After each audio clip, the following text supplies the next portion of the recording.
Hey, Tech Guy Ninjas here. Hope you're having a good day today. So today we're looking at how to connect Google Drive with Canva.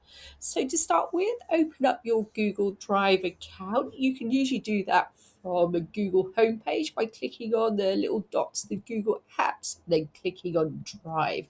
Once you're inside your Google Drive, we're going to find a photo. So I've got this one here. I'm going to right click on that photo and I'm going to say open with. Because I haven't got Canva connected yet, I'm going to click on connect more apps.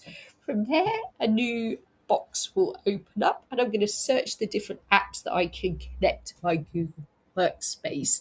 So I'm going to type Canva into the search bar and click on Canva. From there, you should see Canva and you can click on it to read a bit more about what the connection will give you. So if I scroll down a little bit, I can see 3 ways to use Canva with Google Tools. So it allows you to save Canva designs as shortcuts in Drive, attach Canva designs to calendar, invites and events, and streamline your emails with embedded Canva designs.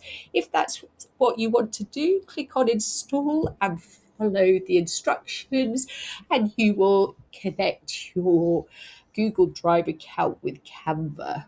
That's it for today. I hope that was helpful. Please like this video and subscribe. I will see you soon.